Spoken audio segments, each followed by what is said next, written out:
জ্ঞান বিকাশের সকল দর্শককে আরো একটি নতুন টিউটোরিয়ালে স্বাগত জানাচ্ছি। আমাদের আজকের টিউটোরিয়ালের বিষয় ন্যারেশন।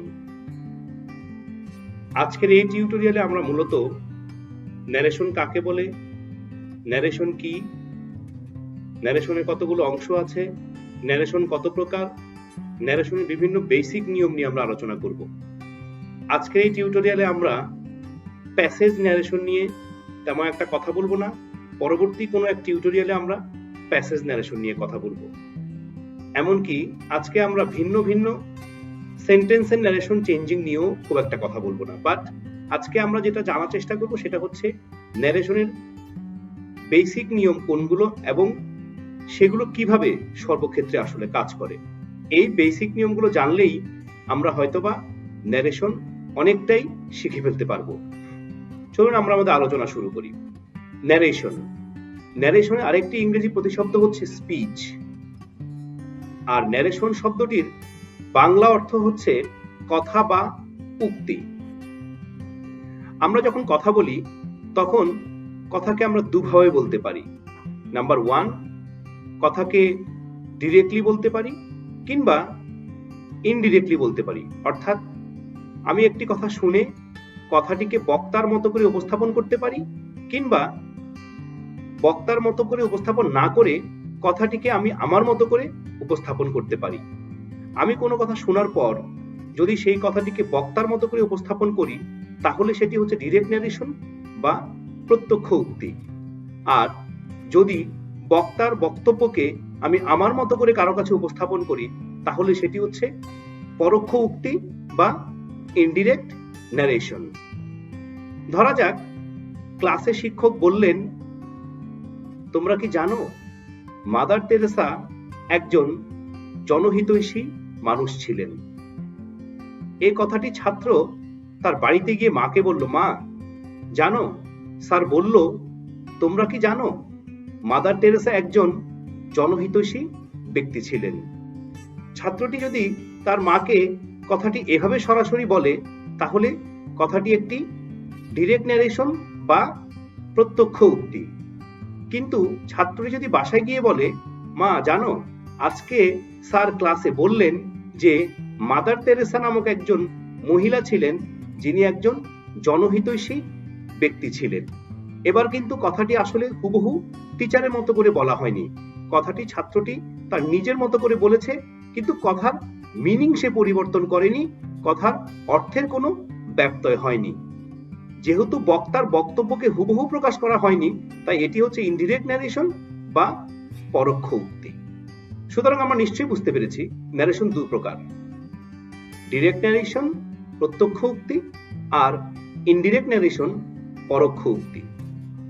এবার আসা যাক ন্যারেশনের আসলে কয়টি অংশ থাকে, অর্থাৎ একটি ডিরেক্ট ন্যারেশনের কয়টি অংশ থাকে।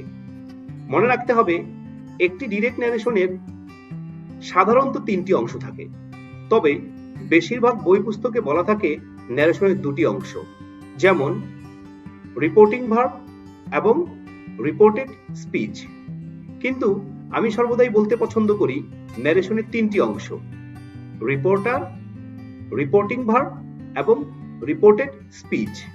আসলে রিপোর্টার ছাড়া বক্তব্যটা পেশ করবে কে? সুতরাং রিপোর্টারও ন্যারেশনের একটি গুরুত্বপূর্ণ অংশ।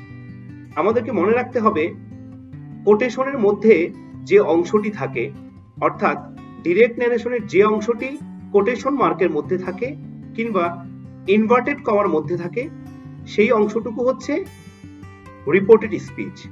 আর ডিরেক্ট ন্যারেশনের ক্ষেত্রে সাধারণ কমায়ের ভিতরে যে অংশটুকু থাকে সেটি হচ্ছে রিপোর্টিং ভার্ব। আর রিপোর্টিং ভার্বের আগে যে সাবজেক্টটি থাকে সেটি হচ্ছে রিপোর্টার। এবার চলুন আমরা কিছু উদাহরণ দেখি। He said I will go to Dhaka tomorrow. লক্ষ্য করুন এই বাক্যটি একটি ডিরেক্ট ন্যারেশনের বাক্য। কারণ হলো এই বাক্যে একটি অংশ আছে যেটিতে ইনভার্টেড কমা রয়েছে, আর ইনভার্টেড কমা যুক্ত অংশ কেবলমাত্র ডিরেক্ট ন্যারেশনেই থাকতে পারে। আর এই ইনভার্টেড কমা যুক্ত অংশটিকে বলা হয় রিপোর্টেড স্পিচ। এই বাক্যটিতে সাধারণ কমায়ের সঙ্গে একটি অংশ রয়েছে, এই অংশটিকে বলা হয় রিপোর্টিং ভার্ব।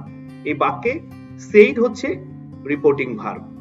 রিপোর্টিং ভার্বের পূর্বে যে সাবজেক্টটি রয়েছে সেটি হচ্ছে এই বাক্যের রিপোর্টার। সুতরাং he said I will go to Dhaka tomorrow, এটি একটি ডিরেক্ট ন্যারেশন বা প্রত্যক্ষ উক্তি। এবার আমরা বাক্যটির ইনডিরেক্ট ফরম্যাটটি দেখছি। He said that he would go to Dhaka the next day.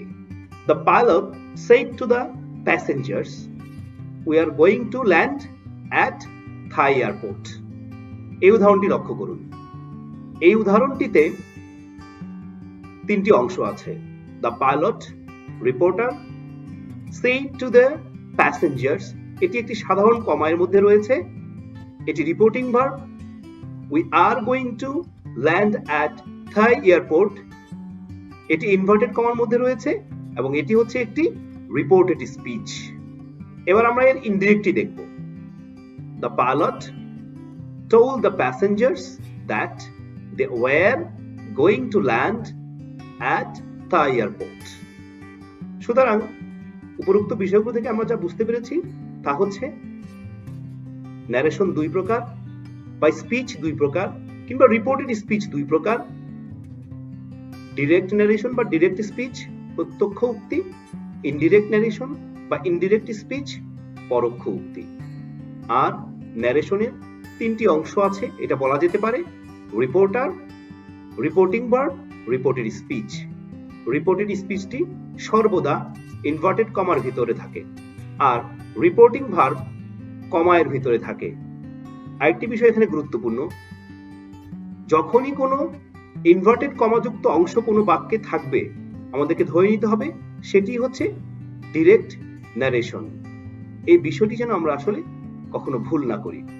আমাদের দেশে একটি বিষয় প্রচলিত রয়েছে, সে বিষয়টি হচ্ছে আমাদের দেশে আমরা যখনই কোনো ন্যারেশন করি বা বিভিন্ন বই পুস্তকে আমরা যে ন্যারেশনগুলো দেখি সেগুলোতে আমরা দেখতে পাই সেইড সাধারণত যে কোনো সেন্টেন্সের রিপোর্টিং ভার্ব হিসেবে ব্যবহৃত হয়, কিন্তু এই বিষয়টি আসলে এরকম নয়। যে কোনো শব্দই আসলে ডিরেক্ট ন্যারেশনে রিপোর্টিং ভার্ব হিসেবে ব্যবহৃত হতে পারে। যেমন একটি উদাহরণ ধরা যাক, he complained to the house owner, comma, quotation start, we are not getting water for some days, quotation close. এই বাক্যটি লক্ষ্য করুন, এই বাক্যটি একটি ডিরেক্ট ন্যারেশন, কিন্তু এই বাক্যের যে রিপোর্টিং ভার্বটি আছে সাধারণ কমায়ের ভিতরে কমপ্লেইন্ড, এই শব্দটি কিন্তু একটি রিপোর্টিং ভার্ব, কিন্তু আমাদের দেশের বইগুলোতে সাধারণত রিপোর্টিং ভার্ব হিসেবে সেইডকে ব্যবহার করা হয়। এই বাক্যটির আমরা ইনডিরেক্ট ফরম্যাটটি দেখি। He complained to the house owner that they were not getting water for some days. এখানে আমরা বিশেষ কিছু নিয়ম এখন দেখব, কিছু বেসিক রুল দেখব, যে বেসিক রুলগুলো সর্বক্ষেত্রে আমাদের ন্যারেশন করার জন্য কাজে লাগবে, সেটা ডিটাচ সেন্টেন্স ন্যারেশন হোক কিংবা প্যাসেজ ন্যারেশন হোক। প্রথম যে বিষয়টি আমরা এখানে দেখতে পাচ্ছি সেটি হচ্ছে ন্যারেশনের আমরা যখন পরিবর্তন করি, অর্থাৎ সাধারণত আমরা যখন ডিরেক্ট থেকে ইনডিরেক্ট ন্যারেশনে রূপান্তর বা ট্রান্সফর্ম করি তখন দুটি বিষয়ের উপর আমাদের খেয়াল রাখতে হবে। নাম্বার 1, আমাদের রিপোর্টিং ভার্বের পরিবর্তন করতে হয়। নাম্বার 2, আমাদের রিপোর্টেড স্পিচের পরিবর্তন করতে হয়। মনে রাখতে হবে রিপোর্টিং ভার্বের পরিবর্তন অ্যাসার্টিভ সেন্টেন্সের ক্ষেত্রে রিপোর্টিং ভার্ব পরিবর্তন না করলেও চলে, কিন্তু অন্যান্য যে সেন্টেন্সগুলো রয়েছে যেমন interrogative sentence, exclamatory sentence, objective sentence, imperative sentence, এই সেন্টেন্সগুলোর ক্ষেত্রে কিন্তু রিপোর্টিং ভার্বের পরিবর্তন অর্থাৎ সেইড থেকে অন্য রিপোর্টিং ভার্ব সেন্টেন্স অনুসারে ব্যবহার করাটা আবশ্যক, কিন্তু অ্যাসার্টিভ সেন্টেন্সের ক্ষেত্রে রিপোর্টিং ভার্বের পরিবর্তন না করলেও চলবে। দ্বিতীয়ত আমাদের যে পরিবর্তনটা করতে হয় সেটা হচ্ছে রিপোর্টেড স্পিচের ভেতরের কতগুলো জিনিস। রিপোর্টেড স্পিচের ভেতরের মূলত 4টি জিনিসের পরিবর্তন হয়। নাম্বার 1, পারসন বা সাবজেক্ট। নাম্বার 2, ভার্ব বা tense, number 3 time, number 4 distance. এখানে একটি কথা বলে রাখা ভালো, সব সেন্টেন্সে কিন্তু টাইম এবং ডিস্টেন্স নাও থাকতে পারে। থাকলে পরিবর্তন হবে শর্ত অনুসারে, আর না থাকলে পরিবর্তন হবে না। কিন্তু সাবজেক্ট এবং টেন্স এরা সকল ক্ষেত্রেই থাকে, তাই প্রয়োজন হলে এদের পরিবর্তন করতে হবে। He said to me, my school is conducting online class from today. এটি একটি ডিরেক্ট ন্যারেশন। এই ন্যারেশনটিকে আমরা যখন ইনডিরেক্টে রূপান্তর করব, তখন আমাদের কতগুলো জিনিসের পরিবর্তন করতে হবে। Number 1 reporting verb, number 2 reported স্পিচের ভেতরকার পারসন, টেন্স, টাইম এবং ডিস্টেন্স। তবে এই বাক্যের ক্ষেত্রে কিন্তু আমরা রিপোর্টিং ভার্বের পরিবর্তন না করলেও চলবে, কারণ এটি একটি অ্যাসার্টিভ সেন্টেন্স। আর অ্যাসার্টিভ সেন্টেন্সের ক্ষেত্রে রিপোর্টিং ভার্বের পরিবর্তন জরুরি কোনো বিষয় নয়। এই বাক্যটিতে যে রিপোর্টেড স্পিচটি রয়েছে, my school is conducting online class from today, এই রিপোর্টেড স্পিচটি দেখলে আমরা দেখতে পাই এখানে 3টি জিনিসের পরিবর্তন করতে হবে। Number 1 person, number 2 tense, number 3 এখানে একটি টাইম সূচক শব্দ রয়েছে টুডে। এখানে একটি কথা বলে রাখা ভালো যে এই পরিবর্তনগুলো আমাদেরকে করতে হবে, কিন্তু কখন আমরা এই পরিবর্তনটা করব? রিপোর্টেড স্পিচের যে 4টি জিনিস আছে, এর মধ্যে 3টি জিনিসের পরিবর্তন নির্ভর করবে রিপোর্টিং ভার্ব পাস্ট টেন্স কিনা তার উপর। অর্থাৎ রিপোর্টিং ভার্ব যদি পাস্ট টেন্স হয়, তবেই আমরা রিপোর্টেড স্পিচের টেন্স, টাইম এবং ডিস্টেন্সের পরিবর্তন করব। আর বাকি রইল পারসন বা সাবজেক্ট।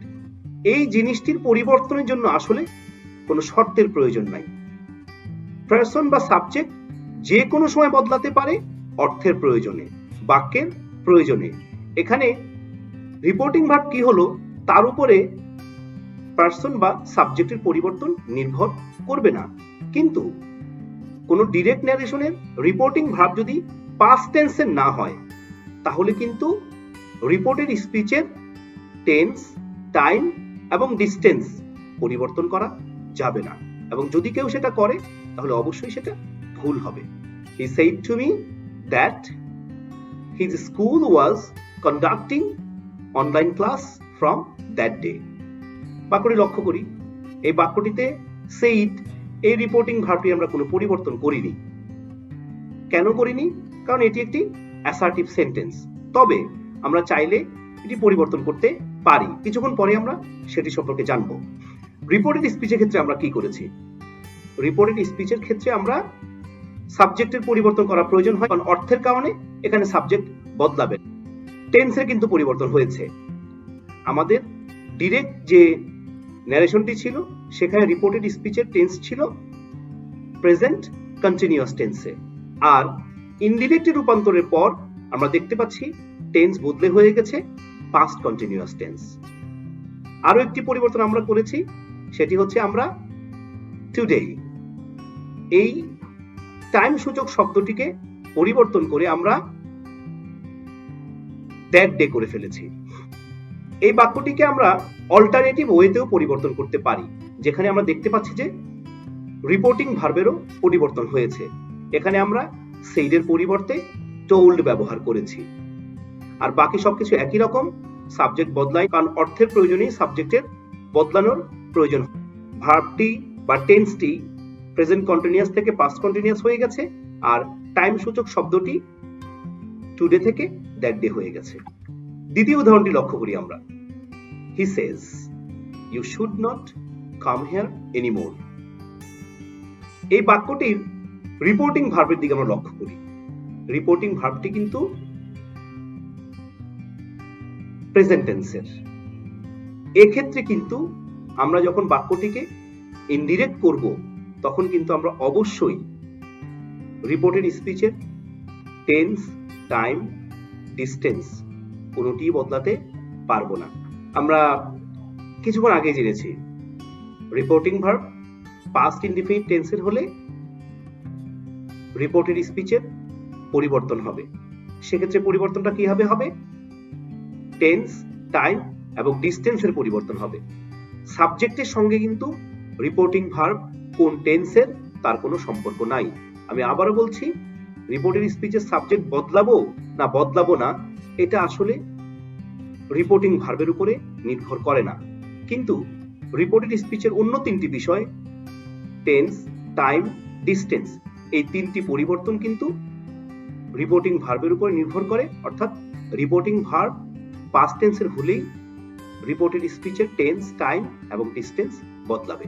এখানে আমরা একটি উদাহরণ দেখতে পাচ্ছি, they said we are shopping now. এই বাক্যটি রিপোর্টিং ভার্ব পাস্ট টেন্সের, তাই লক্ষ্য করুন বাক্যটিকে যখন আমরা ইনডিরেক্ট করেছি তখন আমরা বাক্যটির টেন্স পরিবর্তন করে ফেলেছি এবং আমরা নাও এই সময়সূচক শব্দটিকেও কিন্তু পরিবর্তন করে ফেলেছি। সেক্ষেত্রে আমাদের ইনডিরেক্ট বাক্যটি যা দাঁড়িয়েছে তা হচ্ছে they said that they were shopping then. আমরা টেন্সের পরিবর্তন কেন করলাম? কারণ রিপোর্টিং ভার্বটি পাস্ট টেন্সে আছে। আমরা নাওকে দেন কেন করলাম? কারণ রিপোর্টিং ভার্বটি পাস্ট টেন্সে আছে। আর এখানে অর্থের কারণেই উই এই সাবজেক্টটি দে হয়েছে, এটা কিন্তু রিপোর্টিং ভার্বের কারণে হয়নি, এটা হয়েছে বাক্যের অর্থের প্রয়োজনে। একটি বিষয় মনে রাখা জরুরি যে আমরা যখনই কোনো বাক্যকে ইনডিরেক্ট করব তখনই সেই বাক্যের রিপোর্টেড স্পিচটি আগে যে টেন্সেই থাকুক না কেন ইনডিরেক্টে এসে সেই বাক্যটি অ্যাসার্টিভ হয়ে যাবে। ইন্টারোগেটিভ থাকলেও অ্যাসার্টিভ হবে, ইম্পারেটিভ থাকলেও অ্যাসার্টিভ হবে, অবজেক্টিভ থাকলেও অ্যাসার্টিভ হবে, এক্সক্লেমেটরি থাকলেও অ্যাসার্টিভ হবে। আর অ্যাসার্টিভ থাকলে তো অ্যাসার্টিভ হবেই। আমরা একটি সেন্টেন্সকে যখন ডিরেক্ট থেকে ইনডিরেক্ট করব তখন আমরা কোন সেন্টেন্সের ন্যারেশন পরিবর্তন করছি সেটা আসলে আমরা কিভাবে রিকগনাইজ বা কিভাবে শনাক্ত করব? মনে রাখতে হবে সর্বদা রিপোর্টেড স্পিচটি দেখেই আমাদেরকে বুঝতে হবে আমাকে কোন সেন্টেন্সের ন্যারেশন পরিবর্তন করতে দেয়া হয়েছে বা আমি কোন সেন্টেন্সের স্পিচকে ডিরেক্ট থেকে ইনডিরেক্ট করছি। এটা লুকায়িত আছে বা এটা আমাদেরকে বুঝতে হবে রিপোর্টেড স্পিচ দেখে। যদি রিপোর্টেড স্পিচটি অ্যাসার্টিভ সেন্টেন্সের হয় তাহলে বুঝতে হবে যে আমি অ্যাসার্টিভ সেন্টেন্সের ন্যারেশন পরিবর্তন করছি। যদি রিপোর্টেড স্পিচটি ইন্টারোগেটিভের হয় তাহলে বুঝতে হবে আমি ইন্টারোগেটিভ সেন্টেন্সের ন্যারেশন পরিবর্তন করছি। যদি রিপোর্টেড স্পিচটি এক্সক্লেমেটরি হয় তাহলে আমাকে বুঝতে হবে আমি এক্সক্লেমেটরি সেন্টেন্সের ন্যারেশন পরিবর্তন করছি। রহিম said to me, have you finished your homework? এই উদাহরণটির দিকে লক্ষ্য করলে আমরা দেখি এর যে রিপোর্টিং ভার্বটি আছে সেটি হচ্ছে said। আর আমরা সকলেই জানি said দেখে বোঝার উপায় নেই এটি কোন বাক্যের ন্যারেশন চেঞ্জিং, অর্থাৎ কোন বাক্যের ন্যারেশনকে আমি ডিরেক্ট থেকে ইনডিরেক্ট করছি। কিন্তু এই বাক্যটির রিপোর্টেড স্পিচের দিকে তাকান, অর্থাৎ কোটেশনের মধ্যে যে বাক্যটি আছে সেই বাক্যটির দিকে তাকালে আমরা দেখতে পাই যে এটি একটি ইন্টারোগেটিভের বাক্য এবং রিপোর্টেড স্পিচটি মূলত ইন্টারোগেটিভ সেন্টেন্সের। সুতরাং এই যে রিপোর্টেড স্পিচের যে বাক্যটি, এই বাক্যটি থেকে আমাদেরকে সিদ্ধান্ত নিতে হবে যে আমি যখন পরিবর্তন করব তখন আমাকে ইন্টারোগেটিভ অনুসারে রিপোর্টিং ভার্বটি বসাতে হবে। রহিম said to me, have you finished your homework? Have you finished your homework? যেহেতু এটি একটি ইন্টারোগেটিভ সেন্টেন্স তাই আমি যখন ডিরেক্ট থেকে ইনডিরেক্ট করব আস্ককে রিপোর্টিং ভার্ব হিসেবে ব্যবহার করব এবং আমি যে আস্ককে রিপোর্টিং ভার্ব হিসেবে ব্যবহার করব এটি আমি সিদ্ধান্ত নিয়েছি মূলত রিপোর্টেড স্পিচের বাক্যটি থেকে এবং সেই বাক্যটি থেকে আমার ধারণা ক্লিয়ার হয়েছে যে এই বাক্যটি হচ্ছে ইন্টারোগেটিভ সেন্টেন্সের একটি direct narration. Rahim asked me if I had finished my homework। এবং আরেকটি বিষয় লক্ষ্য করুন এখানে কিন্তু যে ইন্টারোগেটিভ সেন্টেন্সটি ছিল রিপোর্টেড স্পিচের মধ্যে ডিরেক্ট অবস্থায় সেটি কিন্তু এখন অ্যাসার্টিভ হয়ে গেছে। কারণ একটু আগে আমরা জেনেছিলাম যে যে কোনো বাক্য রিপোর্টেড স্পিচের যে কোনো বাক্য সবসময় ডিরেক্ট থেকে ইনডিরেক্ট যখন হবে তখন সে অ্যাসার্টিভে রূপান্তরিত হয়ে যাবে। অ্যাসার্টিভ, এক্সক্লেমেটরি এবং অপটেটিভ, এই তিনটি সেন্টেন্সের ক্ষেত্রে সাধারণ কমায়ের পরিবর্তে আমাদেরকে সর্বদা দ্যাট ব্যবহার করতে হবে। এখানে আমরা তিনটি উদাহরণ দেখতে পাচ্ছি এবং এই তিনটি উদাহরণেই সাপোর্টিং ভার্বের পরে যে কমাটি আছে সেই কমায়ের পরিবর্তে কিন্তু আমরা দ্যাট ব্যবহার করেছি। কখন? ইনডিরেক্ট করার সময়। মনে রাখতে হবে ইন্টারোগেটিভ সেন্টেন্স দু ধরনের হয়, WH শব্দযুক্ত এবং অক্সিলিয়ারি ভার্বযুক্ত। যদি ইন্টারোগেটিভ সেন্টেন্সটি WH শব্দযুক্ত হয় তবে কমায়ের পরিবর্তে WH শব্দটিই বসবে, আর যদি ইন্টারোগেটিভ সেন্টেন্সটি অক্সিলিয়ারি ভার্বযুক্ত হয় তবে কমায়ের পরিবর্তে ইফ বা ওয়েদার বসবে। কখন বসবে? যখন আমরা ডিরেক্ট থেকে ইনডিরেক্ট করব ইন্টারোগেটিভ বাক্যের ন্যারেশনকে। এখানে আমরা দুটি উদাহরণ দেখতে পাচ্ছি। প্রথম উদাহরণটিতে আমরা কমায়ের পরিবর্তে ইফ ব্যবহার করেছি কারণ রিপোর্টেড স্পিচে যে ইন্টারোগেটিভ সেন্টেন্সটি ছিল সেটি ছিল অক্সিলিয়ারি ভার্বযুক্ত। আর দ্বিতীয় উদাহরণটিতে আমরা কমায়ের পরিবর্তে WH শব্দ ব্যবহার করেছি কারণ এক্ষেত্রে ডিরেক্ট ন্যারেশনে রিপোর্টেড স্পিচের মধ্যে যে ইন্টারোগেটিভ সেন্টেন্সটি ছিল সেটি WH শব্দযুক্ত ছিল। ইম্পারেটিভ সেন্টেন্সের ক্ষেত্রে আমরা কমার পরিবর্তে টু ব্যবহার করতে পারি। এছাড়াও ইম্পারেটিভ সেন্টেন্সের ক্ষেত্রে আরো দুটি নিয়ম রয়েছে, সেই নিয়মগুলো এখানে দেখানো হলো।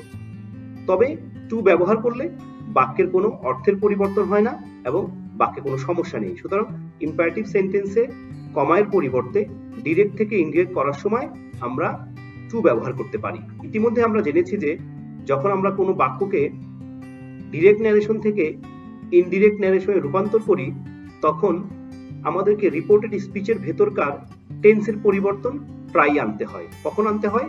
যদি আমার রিপোর্টিং ভার্বটা পাস্ট টেন্সের হয়। কিন্তু তাহলে টেন্সটা কি নিয়ম অনুসারে বদলাবে সেই বিষয়টি এখন আমরা জানব।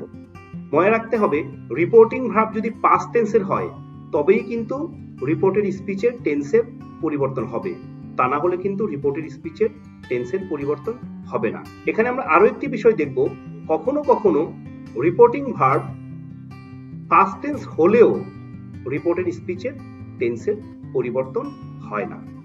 চলুন আমরা এখন এই বিষয়গুলো একটি চার্টের মাধ্যমে দেখে নিই। রিপোর্টেড স্পিচটি যদি প্রেজেন্ট ইনডিফিনিট টেন্সে হয় তবে ইনডিরেক্ট করার সময় বাক্যটি পাস্ট ইনডিফিনিট টেন্সের হবে। প্রেজেন্ট কন্টিনিউয়াস হলে পাস্ট কন্টিনিউয়াস হবে, প্রেজেন্ট পারফেক্ট হলে পাস্ট পারফেক্ট হবে, প্রেজেন্ট পারফেক্ট কন্টিনিউয়াস হলে পাস্ট পারফেক্ট কন্টিনিউয়াস হবে। বাক্যটি যদি পাস্ট ইনডিফিনিটের হয় তবে পাস্ট পারফেক্ট হবে, পাস্ট কন্টিনিউয়াস হলে পাস্ট পারফেক্ট কন্টিনিউয়াস হবে।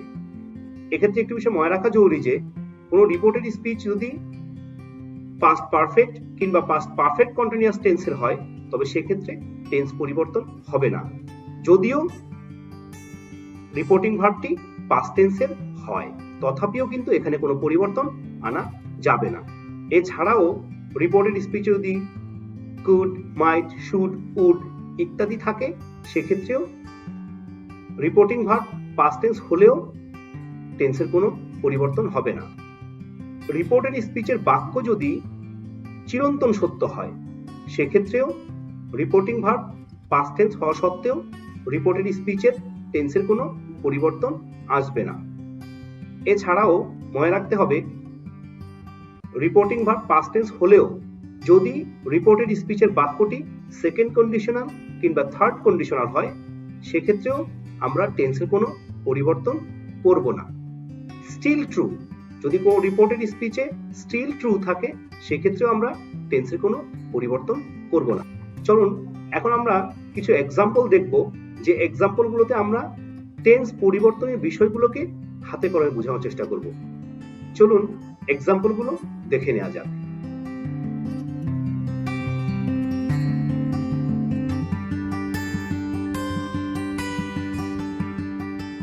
এখন আমরা কিছু এক্সাম্পল দেখব যে এক্সাম্পলগুলোতে রিপোর্টিং ভার্ব পাস্ট টেন্স হওয়া সত্ত্বেও রিপোর্টেড স্পিচের টেন্সের কোনো পরিবর্তন হয় না।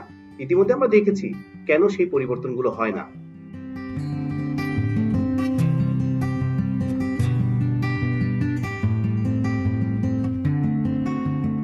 মনে রাখতে হবে রিপোর্টিং ভার্বটি যদি পাস্ট টেন্সের হয় তবে রিপোর্টেড স্পিচে মডেল অক্সিলিয়ারি হিসেবে ক্যান থাকলে কুড হবে, মে থাকলে মাইট হবে, শ্যাল বা উইল থাকলে উড হবে কিংবা শুড হবে, মাস্ট থাকলে হ্যাড টু হবে। তবে মাস্টের পরিবর্তন না করলেও বাক্যের অর্থের কোনো পরিবর্তন হবে না। এবার আসুন আমরা মডেল অক্সিলিয়ারি পরিবর্তনের কিছু এক্সাম্পল দেখে নিই।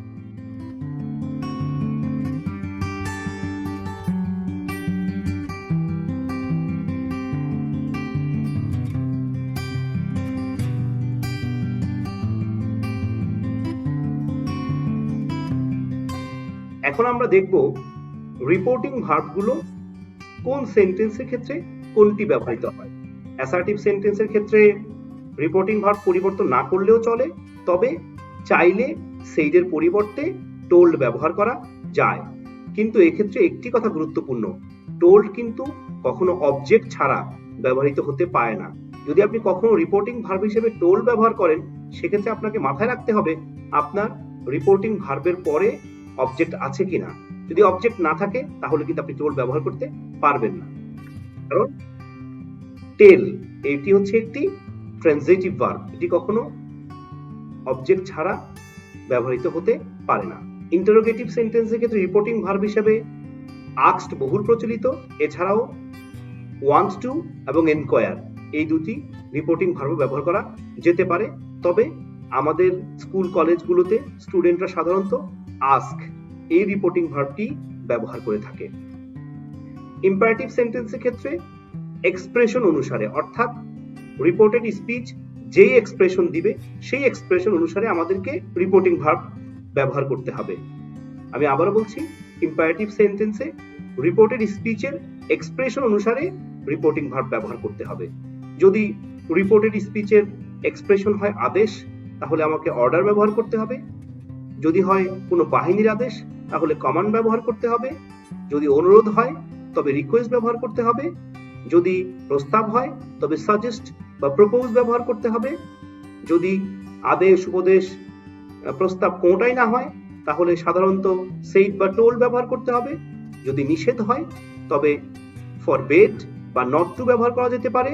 আর যদি উপদেশ হয় তবে অ্যাডভাইস ব্যবহার করা যেতে পারে। এক্সক্লেমেটরি সেন্টেন্সের ক্ষেত্রে রিপোর্টেড স্পিচে যদি আনন্দ প্রকাশিত হয় তাহলে এক্সক্লেইম উইথ জয়। রিপোর্টেড স্পিচে যদি দুঃখ প্রকাশিত হয় তবে এক্সক্লেইম উইথ সরো, গ্রিফ কিংবা এরকম যে কোনো সমার্থক শব্দ ব্যবহার করা যেতে পারে।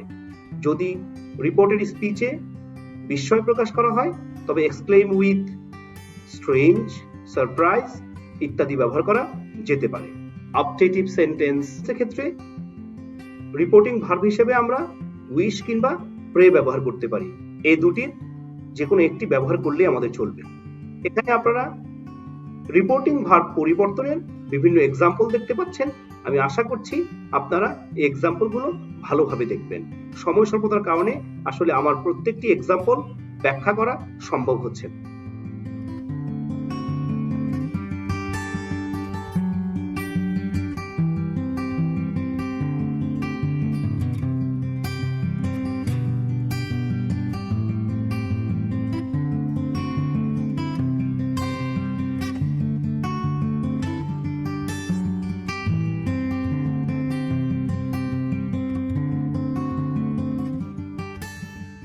টাইম অ্যান্ড ডিস্টেন্স, আমরা জানি যে ডিরেক্ট ন্যারেশনের রিপোর্টেড স্পিচের ভেতরে টাইম অ্যান্ড ডিস্টেন্স কখনো কখনো থাকতে পারে, তবে সকল ক্ষেত্রে কিন্তু টাইম অ্যান্ড ডিস্টেন্স থাকে না। আমরা এখন দেখতে পাচ্ছি টাইম অ্যান্ড ডিস্টেন্সের ক্ষেত্রে কোনটি থাকলে তার পরিবর্তে কোনটি বসে। অর্থাৎ ডিরেক্ট ন্যারেশনের ক্ষেত্রে কোন টাইম অ্যান্ড ডিস্টেন্স থাকলে ইনডিরেক্ট ন্যারেশনে সেটি কি হিসেবে বসে। হেয়ার থাকলে দেয়ার হবে, নাও থাকলে দেন হবে, কাম থাকলে গো হবে। এক্ষেত্রে কাম এবং গো সর্বদা কিন্তু বদলায় না, অর্থের প্রয়োজনে এরা কখনো নাও বদলাতে পারে। দিস থাকলে দ্যাট হবে। তবে এখানে একটি বিষয় খুবই গুরুত্বপূর্ণ, যদি দিস দ্বারা সময় বোঝায় তবেই কিন্তু দ্যাট হবে।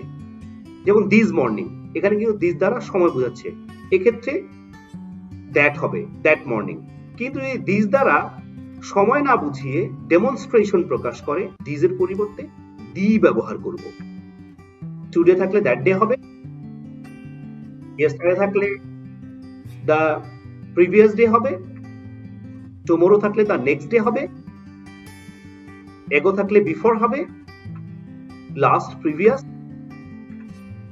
Next day, the following day, hither, thither ইত্যাদি। কিছু উদাহরণ দেখে নিব যেখানে আমি টাইম এন্ড ডিস্টেন্স পরিবর্তনের বেশ কিছু উদাহরণ দেখিয়েছি, যে উদাহরণগুলো দেখে আশা করি আপনারা বুঝতে পারবেন টাইম এবং ডিস্টেন্সটা কিভাবে ডিরেক্ট থেকে ইনডিরেক্টে বদলে যায়। তবে বদলানোর শর্ত কিন্তু একটা, সেটা হচ্ছে রিপোর্টিং ভার্ব যদি পাস্ট টেন্সের হয়, তা না হলে কিন্তু টাইম এবং ডিস্টেন্স কোনটাকে আপনি বদলাতে পারবেন না। কখন? ইনডিরেক্ট করার সময়। আমরা একটু ভালো করে দেখে নিব। সমস্যার কারণে এতগুলো উদাহরণ আসলে আমার পক্ষে ব্যাখ্যা দেওয়া সম্ভব হচ্ছে না।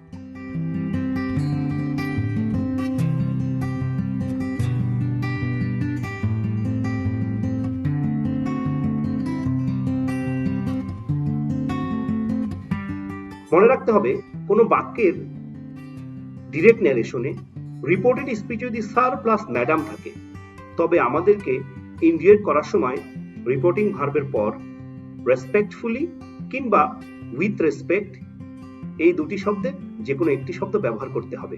সেক্ষেত্রে কিন্তু আর রিপোর্টেড স্পিচের স্যার বা ম্যাডাম শব্দটি পুনরায় উল্লেখ করতে হবে না এবং উল্লেখ করা যাবে না। A stranger said to me, can you help me sir? এই বাক্যটির রিপোর্টেড স্পিচটি লক্ষ্য করুন। এই বাক্যটির রিপোর্টেড স্পিচটিতে একটি সম্বোধনসূচক শব্দ আছে, সেটি হচ্ছে স্যার। যেহেতু বাক্যটির রিপোর্টেড স্পিচে স্যার এই সম্বোধনসূচক শব্দটি আছে, তাই বাক্যটিকে ইনডিরেক্ট করার সময় আমাদেরকে অবশ্যই স্যারের পরিবর্তে উইথ রেসপেক্ট কিংবা রেসপেক্টফুলি ব্যবহার করতে হবে। চলুন আমরা এর ইনডিরেক্ট ফরম্যাটটি দেখে নিই। A stranger asked me respectfully if I could help him. লক্ষ্য করুন, এখানে আস্কড মি রেসপেক্টফুলি রিপোর্টিং ভার্বের পরে আমরা রেসপেক্টফুলি বসিয়েছি। কার পরিবর্তে? স্যার এই সম্বোধনসূচক শব্দটির পরিবর্তে। এখানে আমরা চাইলে উইথ রেসপেক্টও ব্যবহার করতে পারতাম। এখানে আরো একটি উদাহরণ রয়েছে, আপনারা এই উদাহরণটি পড়ে নেবেন এবং আশা করি আপনারা বিষয়টি বুঝতে পারবেন। স্যার বা ম্যাডাম ছাড়া অন্য কোনো সম্বোধনসূচক শব্দ যদি কোনো ডিরেক্ট ন্যারেশনের রিপোর্টেড স্পিচে থাকে, সেক্ষেত্রে আমাদেরকে কিন্তু অন্য একটি কাজ করতে হবে। আর সেটি কি? সেটি হচ্ছে ইনডিরেক্ট ন্যারেশনের শুরুতেই আমাদেরকে অ্যাড্রেসিং অ্যাজ এই সম্বোধনসূচক এক্সপ্রেশনটি দ্বারা পরিবর্তন শুরু করতে হবে। চলুন একটি উদাহরণ দেখে নিই। প্রথম উদাহরণটি লক্ষ্য করুন। প্রথম উদাহরণটিতে একটি সম্বোধনসূচক শব্দ আছে, ডিয়ার কান্ট্রিম্যান। এই সম্বোধনসূচক শব্দটি থাকার কারণেই আমরা অ্যাড্রেসিং অ্যাজ ডিয়ার কান্ট্রিম্যান এই এক্সপ্রেশনটি ব্যবহার করেছি।